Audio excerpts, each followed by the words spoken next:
मेरे दोस्तों, आप सभी कैसे हैं। तो मेरे दोस्तों, मार्वल सीरीज़ का मैं तीसरा पार्ट ले आया हूँ, उसको डाल दिया हूँ। तो मेरे दोस्तों देखो जाके, और ज़्यादा खून खराबा हुआ है मेरे दोस्तों। तो मेरे दोस्तों अगर कोई नए लोग इस वीडियो को देख रहे हैं तो मेरे दोस्तों उनसे कहना चाहूँगा, पहले आप पार्ट 1 देखें, पार्ट 2 देखें, तब आपको पार्ट 3 समझ में आएगा।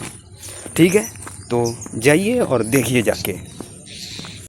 तो मेरे दोस्तों, हमने अभी तक कहानी ये देखी थी कि ज़ॉम्बीज़ जो फंटास्टिक फोर होते हैं वो अल्टीमेट वाले रीड रिचर्ड को अपनी दुनिया में बुलाते हैं उसको खाने के लिए। लेकिन मेरे दोस्तों वो उसको नहीं खा पाते, क्योंकि उसको बचाने के लिए आ जाते हैं अल्टीमेट वाले सूजन स्ट्रॉम द थिंग, उसको बचा लेते हैं। और मेरे दोस्तों जब वो जाते हैं अपनी दुनिया में तो वो कुछ सर्वाइवर्स को भी ले जाते हैं, लेकिन मेरे दोस्तों उनके साथ नहीं जा पाता है मैग्नीटो, क्योंकि उसे पीछे से मशीन को तोड़ना होता है। क्योंकि उसे पता होता है कि अगर मशीन को नहीं तोड़ा तो सारे ज़ॉम्बीज़ उस मशीन में जाकर अदर यूनिवर्स में अपना ये वायरस फैला देंगे। तो मेरे दोस्तों मैग्नीटो ने उस मशीन को तोड़ दिया है। तो मेरे दोस्तों अब आगे हमें दिखाया जाता है। तो मेरे दोस्तों हमारी कहानी की शुरुआत मैग्नीटो से होती है, जिसे ज़ॉम्बीज़ ने घेर के रखा है। और वो कहता है कि मैंने कर दिया, मैंने मशीन को तोड़ दिया, मैंने उस पोर्टल को तोड़ दिया है। तो सभी ज़ॉम्बीज़ उससे कहते हैं तूने मशीन को तो तोड़ दिया, लेकिन खुद कैसे बचेगा। तो मैग्नीटो कई मेटल के पार्ट्स उठाता है अपने आप को बचाने के लिए, और एक मेटल तो डेयरडेविल के आर पार कर देता है। और तभी वो भागने की सोचता है, तभी स्पाइडरमैन और कर्नल अमेरिका उसे पकड़ने की कोशिश करते हैं। लेकिन तभी स्पाइडरमैन का जो वेव होता है वो खत्म हो जाता है। और जैसे ही कर्नल अमेरिका मैग्नीटो का पैर पकड़ने की कोशिश करते तो मैग्नीटो उन्हीं की शील्ड से उनका आधा सिर काट देता है मेरे दोस्तों। अब वो जैसे ही नीचे गिरते तो वो देखते हैं गिरने की वजह से स्पाइडरमैन का आधा पैर कट गया है। और वो कहते हैं कि उसने मेरे आधे सिर को काट दिया, अब मुझे डबल राशन चाहिए। मैग्नीटो उस शील्ड से अपने आप को बचा रहा है और उसकी हालत बहुत ख़राब है, क्योंकि उसने टेलीपोर्टल मशीन को फोड़ा है, तो उससे उसकी हालत बहुत ख़राब हो गई है। और वो देखता है कि थॉर और एंजल जैसे कई सारे सुपर ज़ॉम्बीज़ उसकी तरफ आ रहे हैं। तो मेरे दोस्तों मैग्नीटो ये सोचता है अगर उड़ते हुए जाऊंगा तो पकड़ा जाऊंगा, तो इसलिए मैं कहीं से छुपते हुए जाऊंगा तो ज़्यादा बेटर रहेगा। तभी मैसेज आता है उसके पास एस्ट्रॉयड एम से। तो मेरे दोस्तों एस्ट्रॉयड एम उसकी एक स्पेसशिप होती है। तो मेरे दोस्तों उधर से मैसेज आता है। मेरे दोस्तों मैग्नीटो एस्ट्रॉयड एम में जितने भी बंदे होते हैं उनसे बात कर रहा होता है, लेकिन बीच में ही उनका संपर्क टूट जाता है। तो मैग्नीटो को लगता है कि एस्ट्रॉयड एम में जितने भी बंदे हैं वो मर गए हैं या हमला होने से सब खत्म हो गया। लेकिन थोड़ी देर बाद कंप्यूटर स्क्रीन पर एस्ट्रॉयड एम वाले फिर से दिखाई देते हैं और कहते हैं हमारे सिस्टम पर अटैक हुआ था, लेकिन हमने सब संभाल लिया है, अब कनेक्शन वापस आ गया है और माफ़ करना कि संपर्क टूट गया था। यह सुनकर मैग्नीटो हैरान हो जाता और बोलता है कि तुम सभी जिंदा हो, बच गए हो। तो इसका मतलब ये है मेरे दोस्तों, मैग्नीटो को लगा था कि सब खत्म हो गया है, लेकिन जब उसने देखा कि सब साथी जिंदा हैं तो वह बहुत खुश हुआ। और मेरे दोस्तों ये सभी साथी होते हैं म्यूटेंट्स, सभी के सभी मेरे दोस्तों। और वो कहते हैं मैग्नीटो से क्या हम तुमको बचाने आए। तो मैग्नीटो बोलता नहीं, मैं खुद ही आ जाऊंगा। तो मेरे दोस्तों और जैसे ही मैग्नीटो गटर के रास्ते से निकलने की कोशिश करता है, वो देखता है उसके पीछे ज़ॉम्बी हॉकाय आ गया है। हॉकाय तीर को मैग्नीटो की तरफ ताने हुए और बोलता है हाँ मैंने ढूंढ लिया, मैंने उसे ढूंढ लिया, आ जाओ सभी। और तभी मैग्नीटो उसी तीर से उसकी गर्दन को उड़ा देता है। और हॉकाई की आवाज़ सुनकर सभी ज़ॉम्बी हीरोज मैग्नीटो की तरफ आ जाते हैं और वो सभी कहते हैं कि मैग्नीटो तुम क्यों लड़ रहे हो, तुम्हें पता है कि हम ही जीतेंगे, तो तुम क्यों लड़ रहे हो। लेकिन फिर भी मैग्नीटो हार नहीं मानता है। और तभी मैग्नीटो तीर को उठाता है, थॉर की गर्दन में घुसेड़ देता और पास पड़े बिल्डिंग के मटेरियल को वो ज़ॉम्बीज़ के ऊपर डाल देता है। और तभी वास्प अपना साइज छोटा कर कर उसके गर्दन पर काट लेती है। और ज़ॉम्बीज़ सभी इसी का वेट कर रहे थे और वो सभी उस पर अटैक कर देते हैं मेरे दोस्तों। और तभी हम देखते हैं कि उधर हल्क आ जाता है। वो कहता है कि हल्क सबसे भूखा और ये म्यूटेंट मैन उसका खाना है। और तभी मेरे दोस्तों वो जल्दी में पूरी ताकत दिखा देता है, और जिससे मैग्नीटो की जो टांग होती है वो उसके हाथ में आ जाती है। और वो कहता है कि हल्क का आदमी टूट गया। और तभी एंटमैन हल्क से कहता है हल्क हमने तुम्हें पूरी टांग दी है, अब बस तुम्हें इतने में ही गुजारा करना पड़ेगा, बाकी में हम सब लोग देख लेंगे। तो हल्क कहता है चलो ठीक है कोई बात नहीं। तो अब सभी ज़ॉम्बीज मैग्नीटो की पूरी बॉडी खा जाते हैं आपस में मिल बांट कर। मैग्नीटो को खाने के बाद सभी का पेट भर गया है, लेकिन थॉर कहता है स्टिल हंग्री। तो उसके जवाब में हल्क बोलता है, जो कि ब्रूस में ट्रांसफॉर्म हो गया है, वो बताता है कि तुमने जो भी खाना खाया है वो तुम्हारी गर्दन में अटका हुआ है, क्योंकि तुम्हारी गर्दन में तीर लगा हुआ है, उस तीर को निकाल दोगे तो तुम्हारा पेट भर जाएगा। अब स्पाइडरमैन बोलता है एंटमैन का सहारा लेके, थैंक यू गाइस जिसने भी मेरी तरफ खाना फेंका, क्योंकि तुम्हें तो पता ही था कि मैं नीचे नहीं आ सकता क्योंकि मेरा पैर कट गया है। फिर स्पाइडरमैन पूछता है कि इधर कोई डॉक्टर है जो बता सकता है कि मेरा पैर दोबारा से हील हो सकता है, मतलब कि ठीक हो सकता है या नहीं। तो उसके जवाब में ब्रूस बैनर सभी को बताता है, मुझे नहीं लगता है कि हम लोग पहले जैसे हो पाएंगे, क्योंकि जब मैं हल्क था तो मैंने कुछ ज्यादा ही मैग्नीटो को खा लिया है। अब जब मैं ब्रूस में ट्रांसफर हुआ हूँ तो मेरा पेट फट गया और मुझे नहीं लगता है इस खाने को मैं डाइजेस्ट कर पाऊंगा।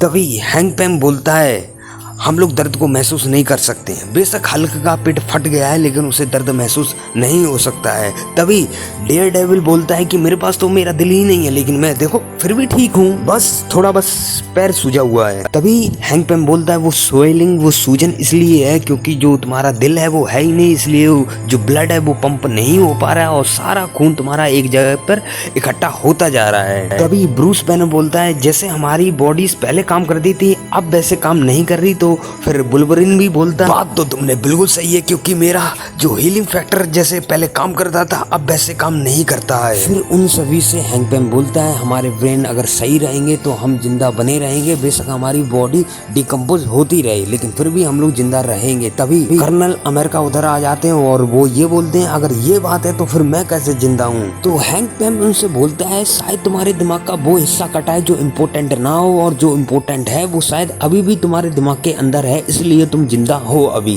तभी स्पाइडरमैन बोलता है, मुझे यकीन नहीं आ रहा कि मैंने अपनी आंट माँ और मेरी जैन को खा लिया है। तभी हैंक मैन बोलता है कि स्पाइडरमैन चुप रहो, तुम्हें पता है कि इधर जितने भी लोग हैं उन्होंने किसी ना किसी को तो खाया ही है, और तुम्हें पता होना चाहिए कि हम लोगों ने जार्विस को कैसे खाया, जैसे कि वो कोई हो ही ना, और बल्कि जार्विस ने तो स्ट्रगल भी नहीं किया था। और हैंक पेम को ये भी बात समझ में आती है, जैसे ही हम सभी का पेट भर जाता है वैसे ही हम सभी इंसानों जैसा सोचने लगते हैं, हमें गिल्ट होने लगता है। और इसी बीच ब्रूस बैनर ये कहता है कि गाइस देखो, लगता है मेरे पेट से वो हड्डी बाहर निकलने वाली, कोई मुझे गुस्सा दिला, मुझे हल्क बनना है। और तभी थॉर नकली हथौड़े का यूज करता है लेकिन उसका कोई मतलब नहीं होता है और ब्रूस हल्क नहीं बन पाता, और हम लोग देखते हैं कि वो हड्डी उसके पेट से बाहर निकल आती है। और इस नज़ारे को देखकर सभी ज़ॉम्बीज के रोंगटे खड़े हो जाते हैं और सब लोग इसी तरफ देखते हैं कि तभी ल्यूकेज आसमान में कुछ नोटिस करता है।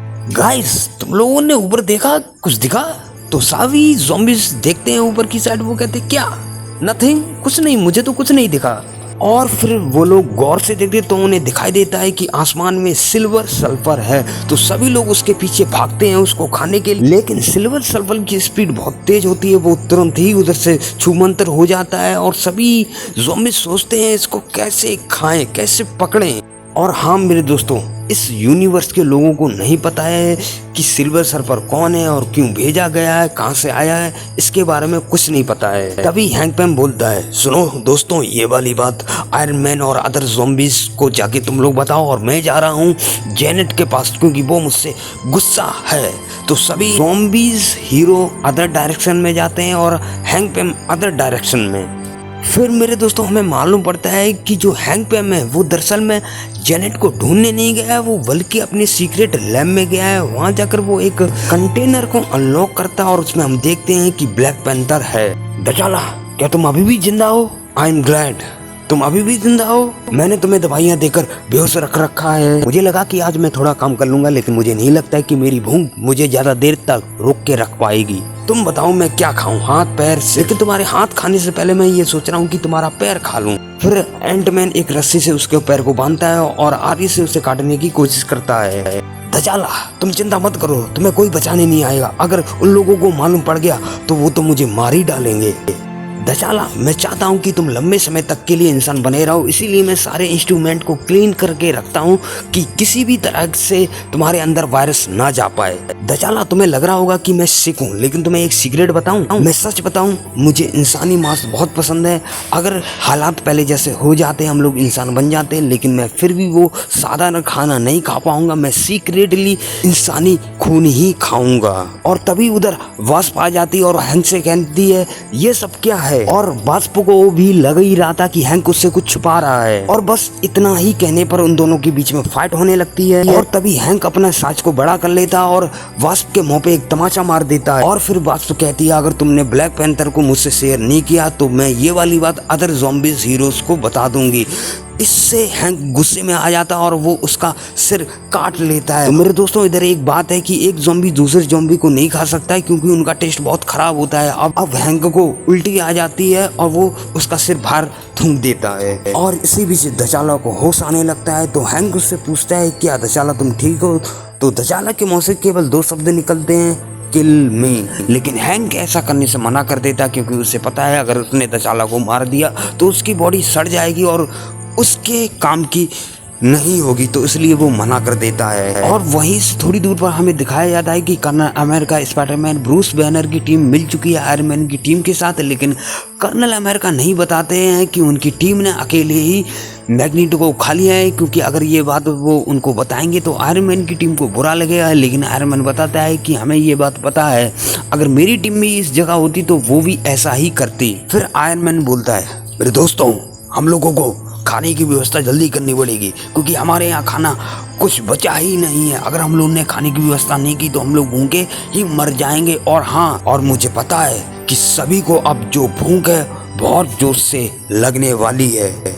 तभी वो लोग देखते हैं कि आसमान में एक लाइट जल रही है जो कि सिल्वर सल्फर जला रहा है। और वो उनसे कहता है मेरे दोस्तों, अभी थोड़ी ही देर में मेरे गुरु गैलेक्टस इस दुनिया पर आक्रमण करेंगे और तुम्हारी इस दुनिया को खा जाएंगे। इसमें बुरी कोई बात नहीं है, जो सत्य है उसको स्वीकार करना पड़ेगा ही आप सभी को। सिल्वर सल्फर की बात सुनकर कर्नल अमेरिका और आयरन मैन कहते हैं ये क्या बोल रहा है, क्या बकवास है ये। आयरन मैन पकड़ो इसे। और तभी सभी ज़ॉम्बीज़ सिल्वर सल्फर को पकड़ने के लिए आते हैं। दोस्तों, आपको तीसरा चैप्टर कैसा लगा? बढ़िया लगा? अगर बढ़िया लगा हो तो वीडियो को लाइक कीजिए, सब्सक्राइब कीजिए, और जौन सा पार्ट आपको सबसे ज़्यादा मतलब हार्ट टचिंग लगा हो उसको कमेंट में बताएं मेरे दोस्तों। और जाने से पहले पता ही होगा आपको कि सब्सक्राइब ज़रूर करके जाएं मेरे दोस्तों। जल्दी इसका चौथा, पाँचवा, छठा जितने भी पार्ट बचे हैं उनको मैं जल्दी लाने की कोशिश करूँगा मेरे दोस्तों। ठीक है, मैं राघव चौहान अब आपसे मिलूँगा किसी नेक्स्ट वीडियो के साथ, बढ़िया टॉपिक के साथ। थैंक यू गाइस देखने के लिए।